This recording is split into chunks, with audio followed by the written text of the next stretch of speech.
few seconds for the audio to catch up with the video. Right on. Okay. In 5, 4, and welcome back to Sullivan's Backstage Pass. I'm here with Levi and Connor. Gentlemen, thank you so much for being here today. Thank you for having Yeah, us. thanks for having us, man. I'm geeking out because y'all have some rockin' tunes, man. Like, I enjoy and dig your music. How did you get started in music in your life? Let's start with Levi. I see. My father was or is a musician, so I never really wanted to follow in his footsteps. I kind of just fell into it.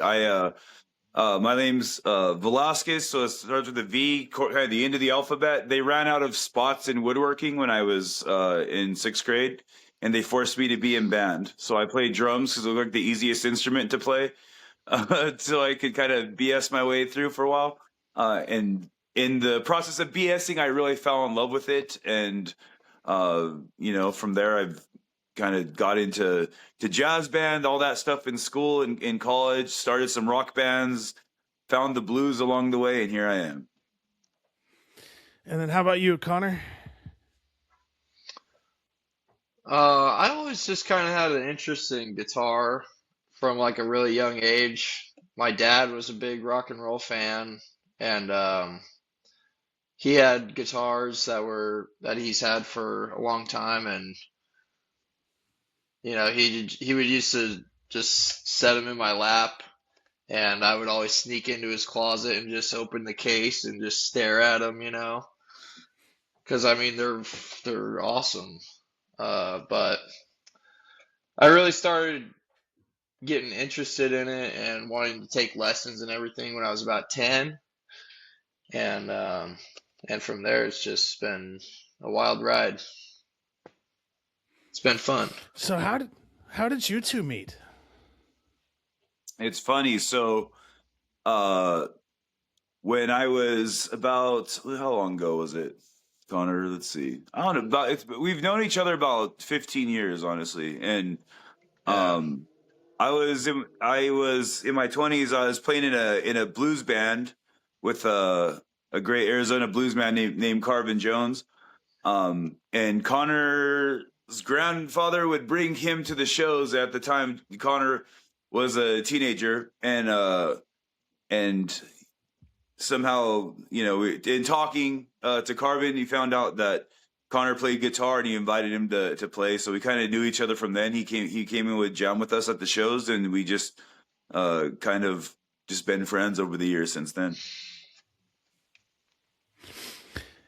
And then, so one of the things I'm always fascinated with is people's pathway to the blues, because it's one of those rare things. Like, you either love the blues or you're like, kind of. So, what is it about the blues that sort of called you all to play that kind of music?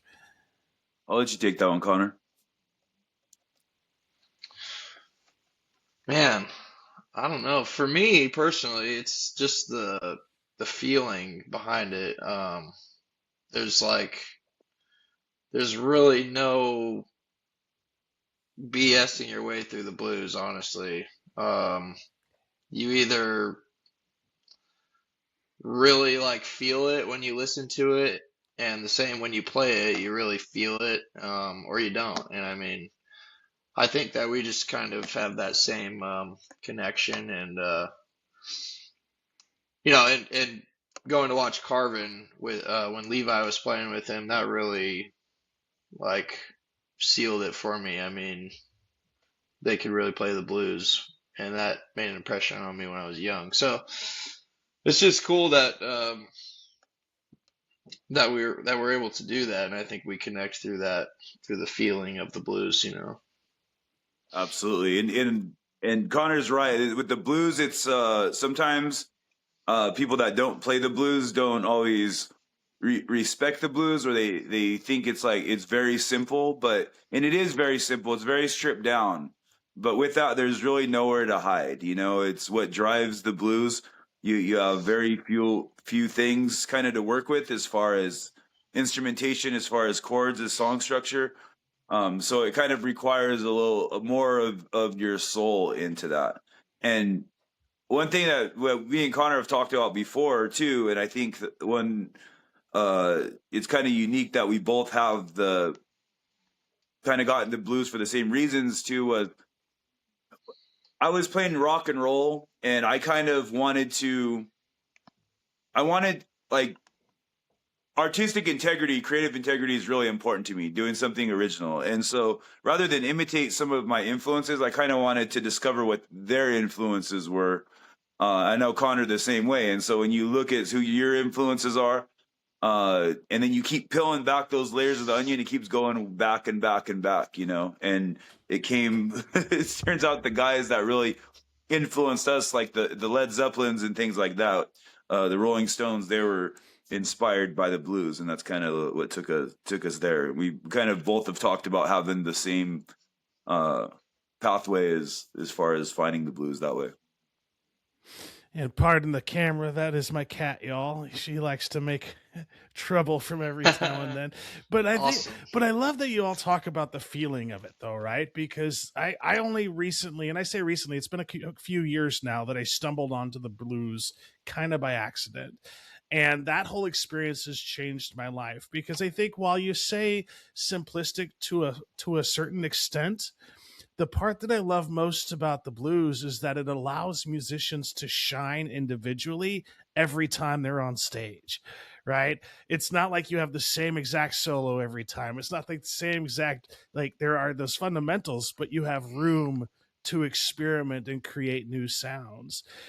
So as you all sort of like have been transitioning to the blues and sort of not say transitioning, sorry, that's the wrong word, but as you sort of like create these music like that's sort of rooted in the blues, talk a little bit more about why it's so important to have the room for artistic freedom in creating your own music.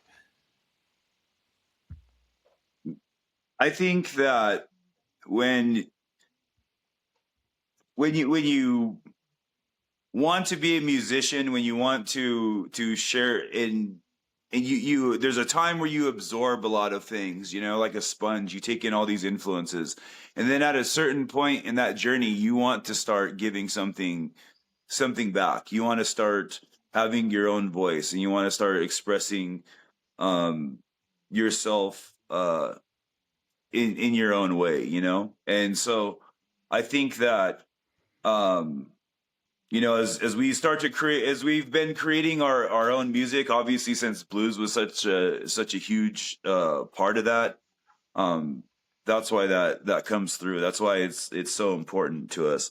um yeah, that's what I think. And then how about like the muse? So like one of the things that I love asking artists about is how you capture the muse, because I really do believe that the muse is a living, breathing thing and you never know when she's going to show up. So when the muse visits you, how do you capture that? Do you like have a recording device? Do you write things down? Like I'd like to ask both of you this question. We'll start with Connor. Like how do you capture the muse when she visits you? Here, I'll show you right here. I got it right next to me. I try to keep it as I love close to it. me as I can. This thing right here is an old typewriter, and there's something about it for me personally. Um, the clicking of the keys and sitting down at the desk and having nothing else really, distracting you, like your phone. That, although, modern technology is nice. When I have a guitar riff, I can just pull out my phone real quick and record it. But, I can play guitar all day and make riffs all day, But the Muse thing is really, personally for me, capturing it is hard. With lyrics is what I'm trying to get at, is making sure that when you have a little spark of an idea, or you hear someone say a funny thing, or just like a funny saying in life, trying to capture that as fast as you can. Um, that's mostly what's important to me. and just something about typing on this typewriter, the clicking of the little keys, and sitting at the altar is what I like to say. Typing, that's how I personally like to catch it, and being ready for it, of course. But anyway, that's all I gotta say about that. Thank you, Connor. How about you, Levi? Well, with this band, being that Connor is the sole lyricist, we're at the mercy of what happens between him in the typewriter there. But I mean, when it comes time to construct those things, usually even when we put the arrangements together as a group, the way Connor said that, a lot of things come from like phrases that you'll hear someone say or something that happens. There's a lot, like, while like that individual moment he has where he's coming up with lyrics or coming up with riffs, why that's very personal in a lone situation. We're around each other so much, and we communicate around each other so much, and we play so many shows and travel so much together, that it's kind of like being, even though we don't live together, it's kind of like living in the same household. And there's a lot of things we understand about each other's thought process. So, you know, a lot of those things, there's individual things, individual music ideas or motifs or something that we get. And I think we all just kind of like track those individually. And then when we get together, that shared experience kind of comes out. But as far as lyrics, as far as origination ideas, that's all Connor. And then in terms of like those origination ideas and the stuff that comes to you, do you normally start with like a riff or a lick, or do you start normally with lyrics and then try to create a riff around it? Or I guess sometimes it depends on how the muse visits you too, right? Yeah, that is true. It depends sometimes. Personally, for me, more it's just it starts with the music first, and like he was saying, we're able to jam a lot, during sound checks and when we get together to write and stuff. Just having the jam time that sometimes sparks things, but usually for me, it starts with the music first, and then I'll try to, take a little idea that I have, a little saying, and then try to make some lyrics to form around the song. That's just personally works best for me. Yeah, and I think we're open to any approach, I guess, in the future. That's just historically how it's worked. Like just this last weekend, sometimes we get bored in between sets and we start talking about like really funny things, just making each other laugh. And we were kind of talking about a friend of ours, how we should, if we ever make a certain music video, we need to have him in there doing something. And then it kind of turned into this whole story. So we kind of bounced around the idea, like maybe we think about this music video and this story first, and then maybe we write a song with lyrics to match it, So we kind of accumulated a lot of music over the last 4 years, and we recorded like 6 EPs during that time. We kind of went back, picked out our best things that were hitting with the crowd, things we believed in, re-recorded them along with some new material that will come out later this year. So now that that's been cleared out, I think we're kind of ready to explore new writing methods, new approaches. It's important. Part of that artistic integrity piece is always finding ways to fulfill yourself creatively, and sometimes that involves trying different things. Yeah, keep things Oh, exciting. really? Yeah, right. And I love that. Like, so one of the things I love to also ask musicians, and this is more for like inspiring musicians that are coming up in the world, how important is it that you get along as a band during the recording and production process? It's the only thing that matters. And BB King said so himself, that you can find a guy that there's a certain level of musicianship. That's a prerequisite. We're musicians, right? But there you could find a good guy and teach him to play at a certain level or in a certain way, but you can't like find a great musician and make him be a great guy. So it's very important to get that's like really the only thing that matters, is that you respect each other, you understand each other and each other's boundaries, you understand how people work. And you kind of just leave each other alone and let everybody be themselves. But it's everything really. That relationship is absolutely everything. Yeah, we're How about kind your of response, lucky in Connor? that way. We're we're we're kind of lucky in that way. I think we have a good feel for each other, and I mean, me and Levi have known each other for a long time, and we were friends before we were bandmates, or before we had an inkling of an idea that anything between us was going to be, like a band or a partnership in that way. So I Yeah. think that it's cool that we're friends for, and we always say that we're friends first, before we're, you know, Yeah, it just happened to be lucky whatever, that business me that partners. sorry, Carter, I thought you cut out. But yeah, he's absolutely No, right. you're I good. think it's uh the friendship part is first, and it just so happens that we're lucky that we're compatible musically in that too, not just with us two, but our other guy John, who's not with us tonight, the bass man. um just the same thing. We get along real easy with each other. Everyone's real chill and easy to be around. And Hmm. you can see how that translates on stage, right? One of the things that I admire about musicians, and I've seen it in your guys' performances as well, you have a way of communicating with each other without saying a word on stage. Is that something you sort of picked up along the way?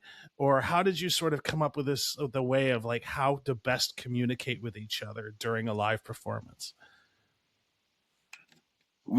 We used to, I mean, in the beginning, we'd look at each other, we'd make motions and things like that, and communicate in non-verbal kind of ways. Now it's really strange because uh now we don't really look at each other, motion to each other for anything, unless it's like for a non-musical reason, like to point something out happening in the crowd or make each other laugh or do something funny. But it's really strange. We really just played together so many times. I don't know if it's like training AI to like understand like the most likely outcome of like someone's thought process, or if there's something supernatural where we actually connect on another level. I don't really know what it is. Maybe both, but uh yeah, we do that so much. It spends so much time learning each other on and off stage that it doesn't nothing needs to really be said. Like you could hear the smallest subtleties in like each other's playing. And this is where the blues is important because it makes you really in tune with those subtleties and that soul part that we're able to kind of just ebb and flow with each other. It's really cool. Yeah, I couldn't say it better And then myself, one of the honestly. things too that I love talking to music. Oh, go ahead, Connor. Go ahead, please. Sorry. No, sorry, I might be having some weird connection, so I'm sorry if I'm a little late or whatever, but I couldn't say it better myself than what Levi said. It's our own language that we speak between each other. It's crazy. And one of the things I also like to talk to musicians about is the reason for playing on stage, because as we know, uh, there's just a feeling you get from a live performance. What do you love most about playing live in front of an audience? Personally, for What do you like, me, Connor? personally, it's for me, it's the rapport between the energy between you and everything else, like the fans, your bandmates, the actual music. the way that you like what you put into it is what you get out of it. So like, you know, I just have such a great time on stage, and like when you put so much into it and you're having a good time, then it seems to be that everybody else has a good time, and the music is great, and it just keeps building, and the energy feeds off from that. So that's personally for me, that's what it's all about. Yeah, I like the unpredictable uh element of it. You know, like when you the studio's fun too. But recording's like a completely different art form. You know, you have different goals and you arrive at at that goal in a different way. But music for me, number one, is the thing I love the most is what we were just talking about, that reading the mind, that playing with my band. Like my band first and foremost is what I care about when I'm playing, and then two, what the band as a whole is like Connor said, able to share with the people, you know, and the more you put into it together, the better the crowd is going to react. You know what I mean? Most of the time. Sometimes you put everything there and it's not your crowd in that, but you know, that causes you to do some soul searching yourself. You know, you're like, all right, we're gonna get this crowd turned around one way or another. Sometimes it's really easy, and sometimes it's like pulling a real big weed. You know, it's like sometimes they come right out, and sometimes you have to get in there. But it just that challenge of it, you know, it's so fun. Like it's at the point now where we don't feel any more pressure playing a coffee shop if there's 10 people there, or times we'll play a festival and there's 10,000 people there. To us, it doesn't really matter, because the most important thing is us three are there communicating, playing together. In the crowd, we'll just react to whatever crowd is there, you know. So that's a cool feeling, knowing that you could go into any situation, big or small, and it's gonna feel the same every time, you know. Totally. And then as you're looking at the audience, because obviously, if you see people dancing, you know you've got them. But this goes out to the people who may not be able to dance, right? And I say this because, from a musician's perspective, what kinds of things are you looking for from an audience member that sort of lets you know that they're engaged? If some people are dancing and some people are watching, I understand that. It's funny because most of the time when I go to shows, I don't even bob my head or dance or do anything, but I'm really, really enthralled. So I understand that it's not everyone expresses themselves the same way. Sometimes people are just really in their head and they're still connecting with it. But you know, like any other body language cues, you know, are they facing you? Are they on their phone? Are they talking? Are they walking away during an important part of the music? You just know when they're like paying attention, or if they're enjoying it or not, you know? And that's super, super, super, super, super important to us. Like making sure that the crowd is part of the show and they're enjoying what we're putting out is important. Like if we have a game plan for the show and it's not quite hitting the way we thought it was, we'll course correct immediately. We'll change our entire set, our entire plan up, you know.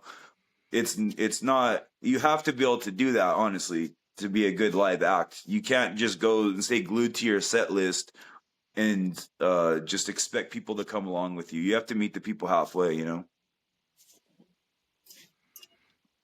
How about you, Connor? What do you look for in the audience? Man, Levi covered all the bases there. Um, it's just yeah, I mean, it's that it's are people paying attention? Are are they coming up and talking to you, and telling you they enjoy what you're doing on stage, and telling you thank you, and I mean all that stuff goes a real long way for us, and we enjoy that. But there are there's different, like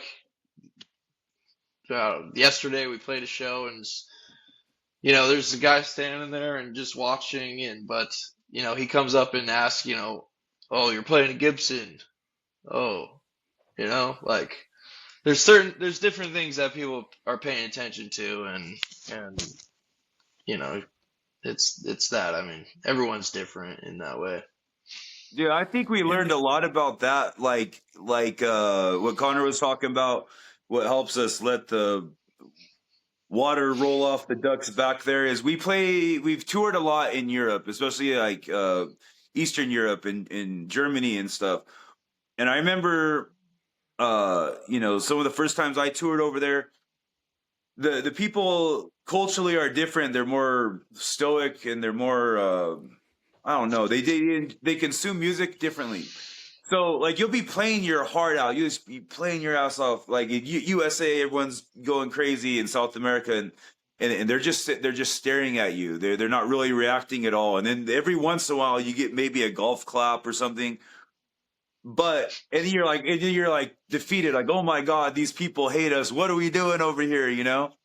And then they come up and they buy like 100 t-shirts and all the CDs you have, and they tell you this was the best night of my life, like this was the best night of my life. And I'm like, oh wow, okay. So that kind of helped me realize that it's, just because you don't always see it on the outside, sometimes there's you have to understand different crowds, different areas, they're different, but like Connor said, if they talk to you, if they buy the merchandise, if they stay at the show, then obviously they like it. You just have to get good at reading all kinds of different people.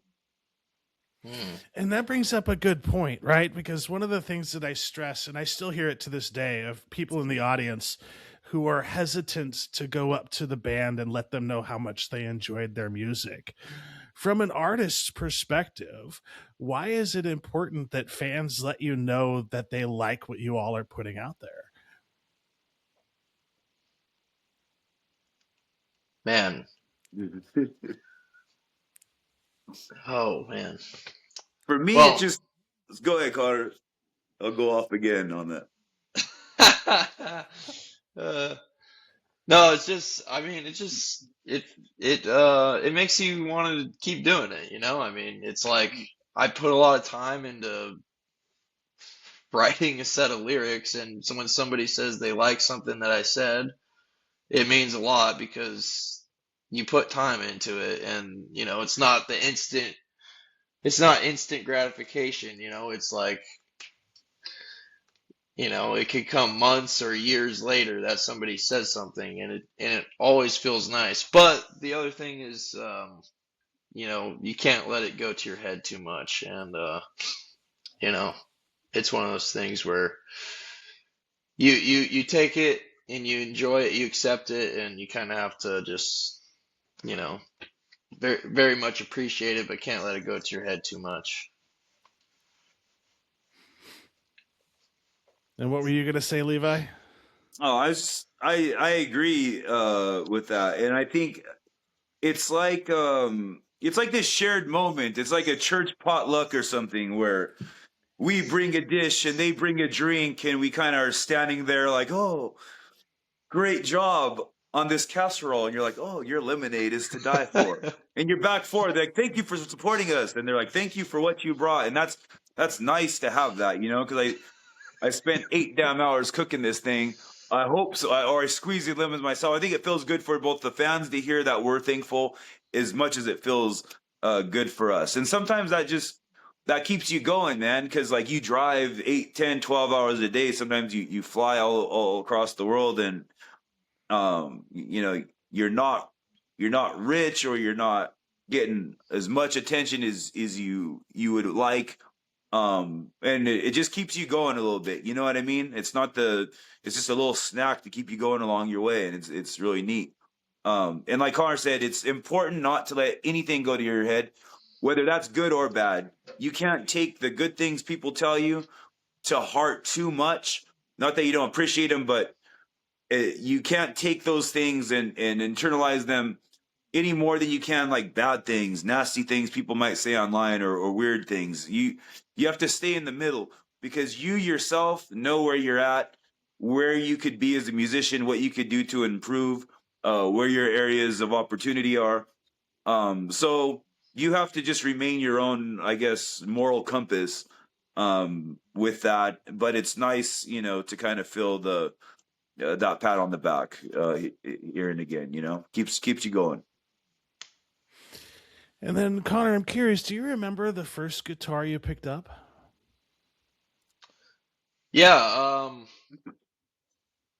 the first guitar. Well, there's a pick. Well, okay. So the first guitar that I remember picking up is was my dad's old Airline. It's like Sears catalog. You know, they had Montgomery Wards had I think Silvertone, and then Sears catalog had Airline. Maybe it's flip-flopped, but it's an Airline hollow body, kind of similar to this one, like a 335 kind of style. And that was the guitar when I was real young. I would just open the case and just stare at this thing like this is the coolest thing in the world. But that's the first one that I remember picking up and being real interested in. Do you remember a point, Connor, where you were like letting yourself know, you know, I'm actually pretty darn good at this? I when my because my dad taught me my first few chords and how to play a few riffs and stuff, and after I passed him up, you know, he's telling me, you know, man, you might as well just take this and run with it. So after my dad told me that, I passed him up. I was like, okay, maybe I could do this a little bit. And how about Yeah. you, Levi? Do you remember a point at which you're like, you know, I'm picking this drum thing up pretty darn good? Absolutely, absolutely. I remember, um, I remember when I really fell in love with it. All I had at the time was a snare drum, and I was watching videos on MTV, and I was like I was like, I wonder if I could do all the coordination part, all the different parts. So I would like watch like videos at first, and I would hit the rim on the snare drum like and pretend they were cymbals and like tap my foot and stuff like it was a bass drum. And I think I got the coordination down. And then when I went back to school in the fall, I remember there was this Silver Sparkle Rogers drum set from the '70s, and that was the first drum set I ever played. I actually bought. I was able to acquire the very same drum set in gold sparkle a few years ago, and That's epic. he was really cool. So, but that was my first memory of that, and I remember later on. The next year, after playing that drum set in a jazz band, I remember my band director, rest in peace, Mr. Hawley. He said, he just came up and grabbed my arm. He's like, you know, you're really good at this. I think you can get a scholarship if you keep this up. And that was just like everything, because I still didn't really think much of a future with it or anything. And now that's cool. I didn't even know that story about Connor, but it's amazing what one person encouraging you can do. You know, one sentence from the right person, what they'll do for your life. It's neat. And then in terms of each other, and I'm going to ask both of you this same question. We'll start with Connor. Connor, what do you love about Levi's play?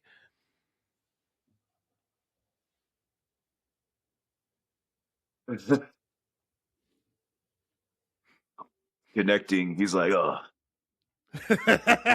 he's like, I don't know you know, what like to say. just connected his internet. He's like, I don't want to answer this. I'm just gonna disconnect my Wi-Fi and pretend I was having technical issues. I remember I used to do that when I was in the corporate life. Just kidding. I love it. So I'll ask you the same question, Levi, until we get Connor back. Yeah. What do you love about? We're gonna wait for Connor to come back because I love it Okay. when musicians hear each other say it. But on the terms of the drum part, right? Because I'm always fascinated by this piece. How the heck do you keep the change of time signatures straight while you're playing? Like, are you counting the entire way, or at this point, do you like have a feel for how it's supposed to all play out? There's some things that uh just through experience, you kind of just know how it feels.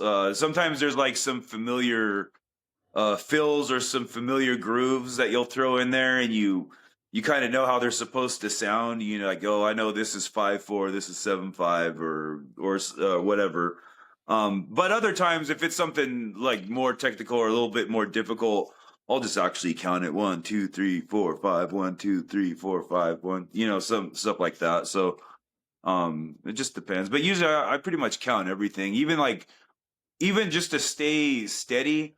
I try to count all the time, even if it's like 4/4, you know, like 1, 2, 3. I just count because if I'm counting out loud or in my head, like I could usually detect if I'm starting to rush or starting to drag a little bit, you know. And even though I could play without doing that, I think it's important to kind of keep a reference there, you know. And welcome back, Connor. So yeah, we were just kind of Yeah, talking sorry about about that. like no, it's all good. It happens. Technology is a blessing and a curse, right? Yeah. So Connor, what do you love best about Levi's play? Oh man, you should see his freaking drum solos. Tell me more. Can you hear me? Yeah, I can hear you. Yeah. Shoot, I don't know. You can hear? Can you Yeah, guys we hear can hear me? you, Connor. Yeah. Okay. You're good. Okay. My favorite thing about Levi's drum solos um, is how versatile every single part of it is. Um, someone put this, one of our good friends, Woody, put this in the most perfect way that I've ever heard somebody describe his playing. It's worldly, and Levi's very worldly as a drum player, a drummer.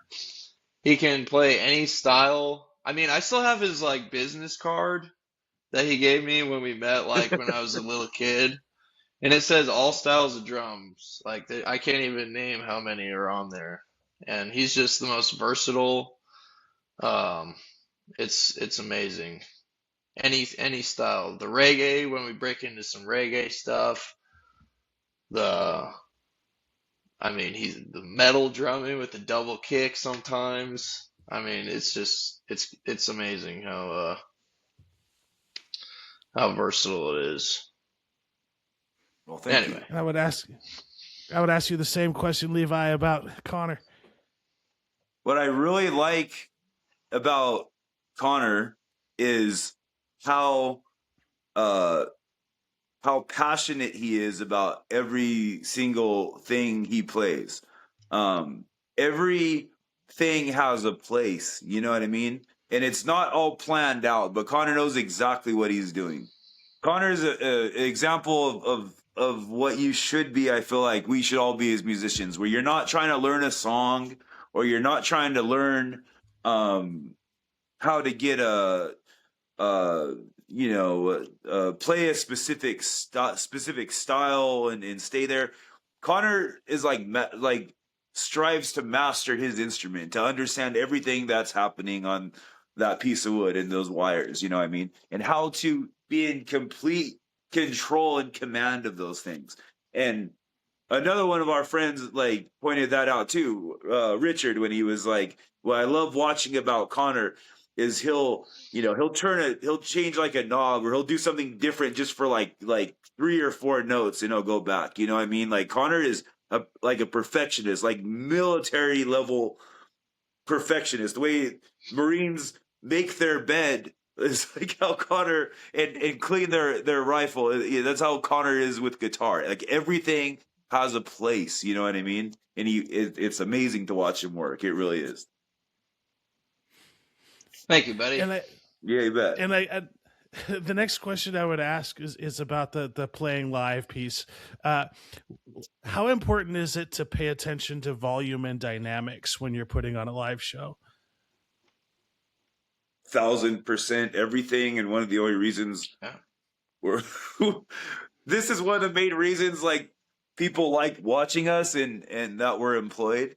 It's everything. See, I come from a different world than a lot of rock musicians and amplified electric musicians. I came from jazz. I played in orchestra.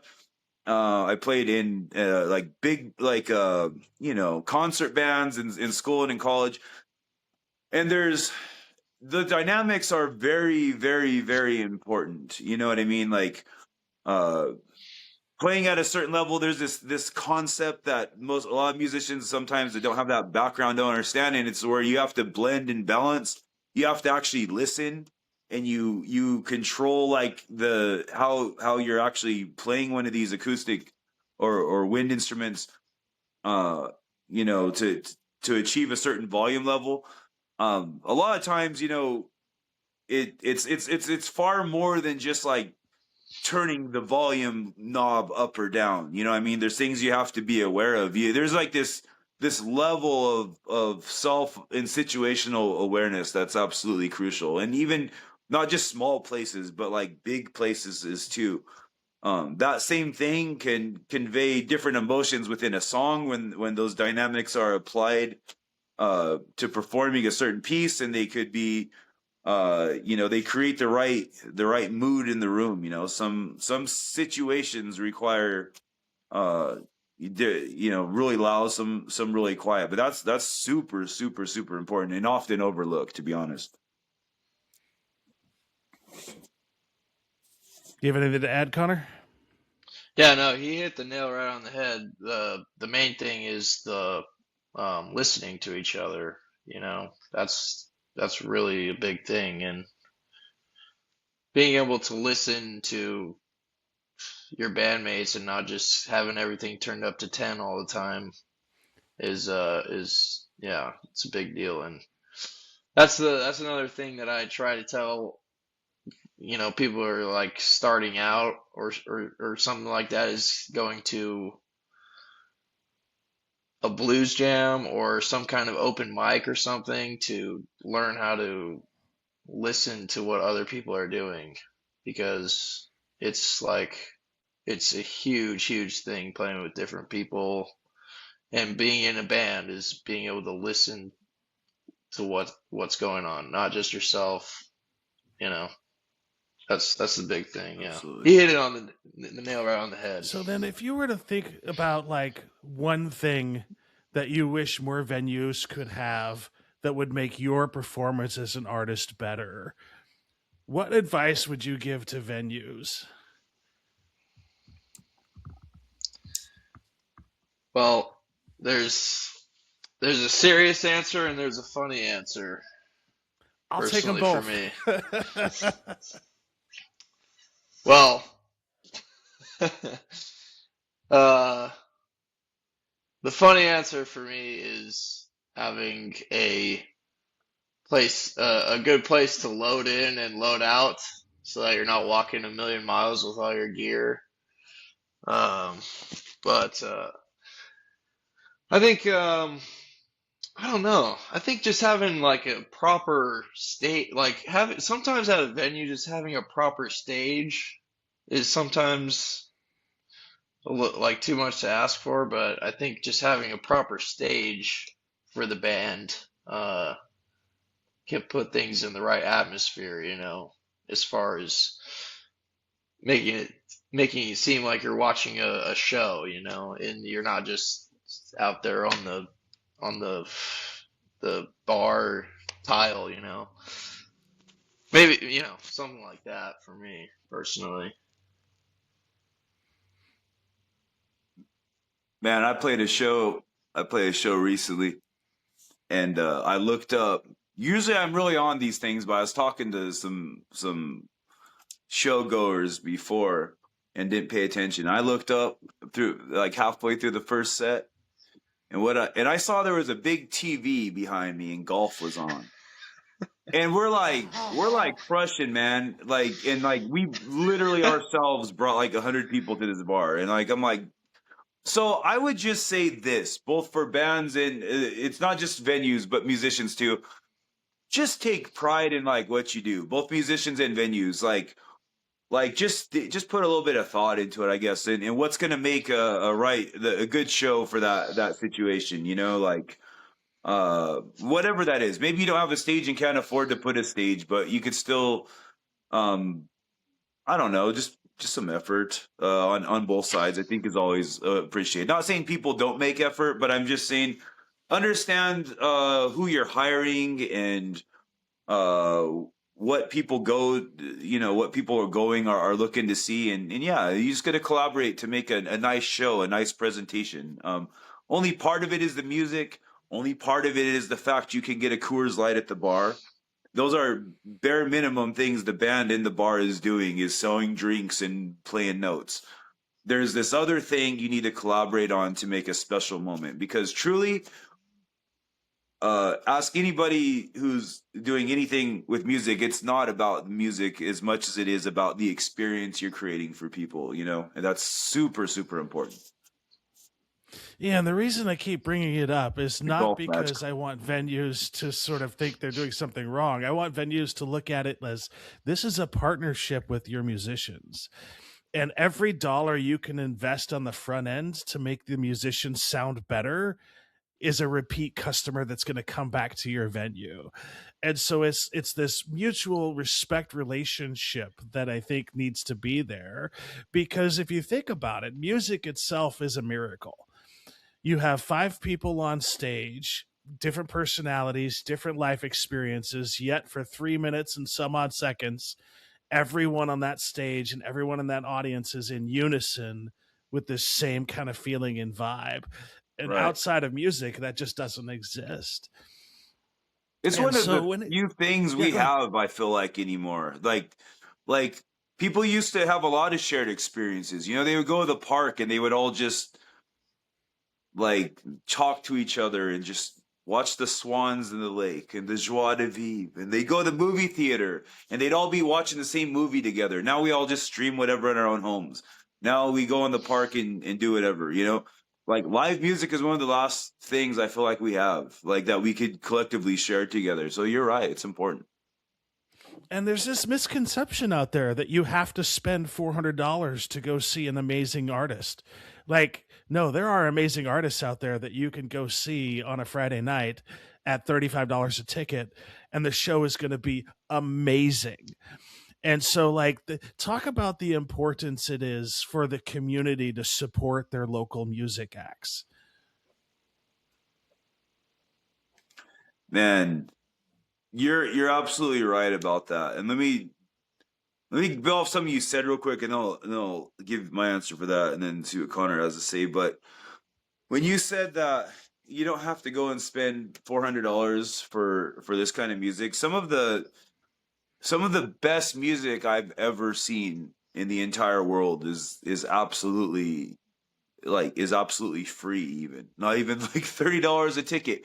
Man, we went and played. We went and did the IBC in Memphis a few years ago. Then we went back to Memphis. We were invited to go there and do some other gigs on Beale Street, and some of the musicians there. Like I remember after the IBC, after all the bands at the International Blues Challenge from all over the U.S.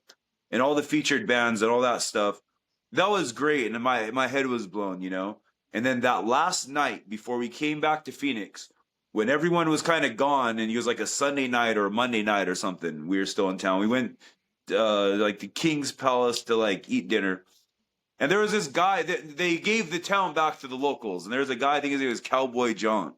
And he was just in there playing guitar. And he's one of the best things I've ever seen in my life. And when I went to talk to him and just was glazing him, telling him how great I thought he was, asked him for his social media pages, and he said he like gave me like this handwritten card with his phone number on if I wanted to find him. And I'm like, I'm gonna leave Memphis. I'm never gonna see you again unless I come back here and just stumble on you, But so you're right. Like there's so much good music everywhere that's not you know that's not on like a big level and very expensive. But that's super important for people to support that, to keep that stuff alive, to keep those moments alive. You know what I mean? It's beautiful. Like when we go out and play, like it's in people's entire social lives. We see the same people every single time we go to their city, or every single time we're in our city, and it's just a neat community. So just like the musicians get what they put into it, I think it's the same for the fans. They want to have create something special, it's important to do that, not just for the musicians, but for themselves. Hey, Connor, you have anything to add about the importance of community support to local artists? Oh, he went back. Every time Connor leaves, his consciousness moves through me. And I don't know if he can hear me or see me. I'm still having connection issues. Yeah, But and I'm glad you sort of brought up Memphis too, right? Because I had a very similar experience. I was there, sort of documenting the. Yeah, I love it. And so I was there with this last year to be a part of the Blues Challenge, and then the day after, I just happened to be in Sullivan's because my last name is Sullivan, and a couple of the local acts. Yeah, they were doing a dueling piano activity, and it's like, where do you find dueling pianos anymore? And so it's like, absolutely right. Like, if you leave yourself open and just stumble onto a music venue, sometime you're in for just like a real treat that you can't find anywhere else. And we experienced Connor, that. Connor, we're talking about Silky L. Sullivan's on Bill. yeah, Silky. the Silkies, dude. Silkies, No, dude. yeah. We did some stumbling in Silkies, believe me. I said Stilkies. Has Still some drunk in that place. oysters. No, yeah. Yeah, When you mentioned that same thing, I immediately thought of Memphis. I immediately thought of the place across the street that we played, and there was that dude just playing bass and singing, and like, I mean, it's just amazing. Like, yeah, this dude people, was like just playing a whole concert by himself on the bass. yeah, First of all, I've never seen anything like this either. A lot of times you meet musicians, and I'm not dogging out musicians, we're musicians. We try to be nice ones, but sometimes musicians are like, they have egos, or they don't talk to each other, or it's whatever. You go to Memphis and like there's like any musician on the street see you have an instrument, they start talking to you. This guy comes up, where are you all from? And he's all, that's cool. And then he starts telling us he's playing across the street. So I think he's playing in a band. He's a bass player. We go over there. This dude's singing. He's doing like lead lines on the bass while keeping a bass line. He has like a 6-string bass. And then he's like, has some other percussion thing he's doing. A whole concert. Like, I don't know. I am always in awe when I go to like places like that in the South, because it's like, it's just humbling, man. You really think you're getting somewhere, and then you go to Memphis and there's just like guys like just playing on this block every day, and that are just like kill you and everyone else in the world musically. You know what I mean? It's amazing. I love that place. And it's a place where everybody's just so humble. Dude. Yeah. When we went to the Blues Challenge, it was snowing on this street, and we had to walk back to kind of far to our Airbnb, and it was like late at night. And there was all these guys, and they're like sleeping on the sidewalk. They're like homeless and stuff, and we were all dressed up like from our performance and stuff. We walked by them, and they were just like, well, you guys look sharp, and they're like, well, we just want to take this time to welcome you to our wonderful city. Welcome to Memphis. And I thought, wow, that's the coolest thing. Really, you know what I mean? Just didn't matter like what anyone else was doing, like what walk of life they were at the moment, what place they were at. There was just like this sense of community and love there. There's like, welcome to Memphis. It was the coolest thing, really. Yeah, it really is like a city of survivors, and you could just tell. Oh, yeah. So in terms of like musicians that are up and coming, like if you were to give some advice to people who are just picking up music now that will help them stick with it, because the music industry is hard. Like, it takes a lot of work. There's a lot of doors that are slammed in your face along the way. What advice would you give to up and coming musicians who wanted to sort of get into music?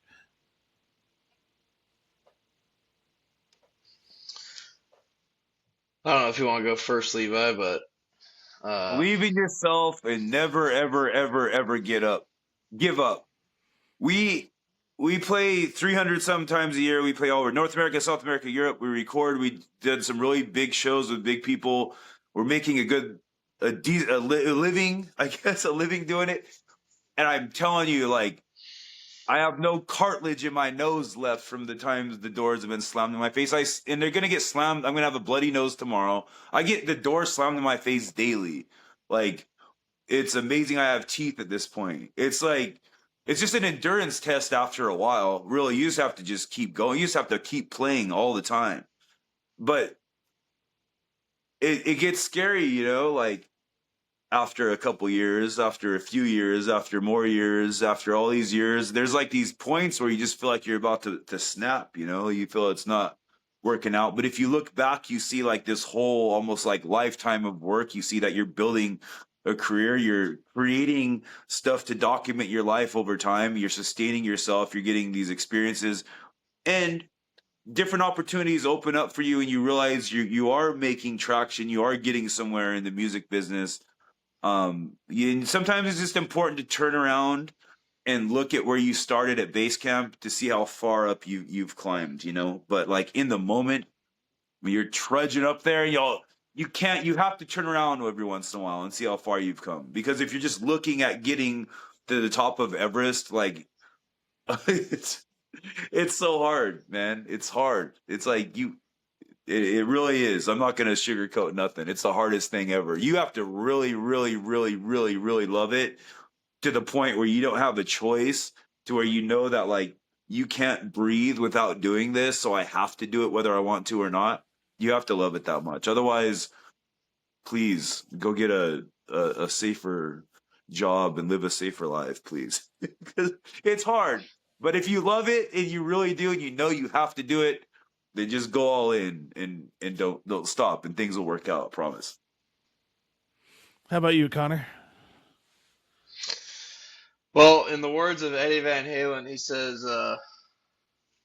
he said, "Go be lawyers and attorneys, you'll make more money." uh, no, and then he goes on to say, no, as long as you don't give up, you'll do it. He says, if I can do it, you can do it. And that's, for me, in a weird way, like how I've kept wanting to do this. Like both parts of that, like having a sense of humor and not trying to take things too seriously, and just not giving up. I mean, I think we're not all going to be Eddie Van Halen in life, but finding the road to, your own voice and everything, that's what's fun about this. And I just like doing it. So I just encourage people to find their own voice, and if you love it, just keep doing it because, don't give up. Yeah, Yeah. you'll build a really nice life of work. You know, you can build a really nice career and a nice you could kind of document your whole life through like your musical journey, but you can't stop, you know? That's the biggest thing. And then we've been at this for an hour, so tell people where they can go to find your music, because you all are freaking amazing musicians. Like your vocals, your time signatures, your guitaring, the drums, the bass, everything is a total package. And I just geek out. So like tell people where they can Thank go you. to find your music. Yeah, thank you. Easiest way is to go to our website, theblackholeblues.com. And from there, you'll be able to see all kinds of media, and there's links to all of our socials on there as well. We are permanently banned from TikTok today, though, and I'm in an appeal with that, so hopefully that gets worked out. They said we are impersonating ourselves, so the AI thought we Don't were get me started on ourselves. ACAP. Yeah, so I think you'll get worked out. This might take a day or so, but yeah, the blackholeblues.com. All of our social media links are right there on the main page, and we hope you check us out and like it. And I guarantee you, if you go to one of their shows, you will have an amazing time. And I'll end the podcast the way I always end the podcast. Folks, be kind. We all live on the same planet. We breathe the same air, and this planet would just be a little bit better if we treated everybody with a little kindness and respect. Connor, Levi, thank you so much. Beautiful, Thanks for Shawn. having us, Thank you man. so much. You was a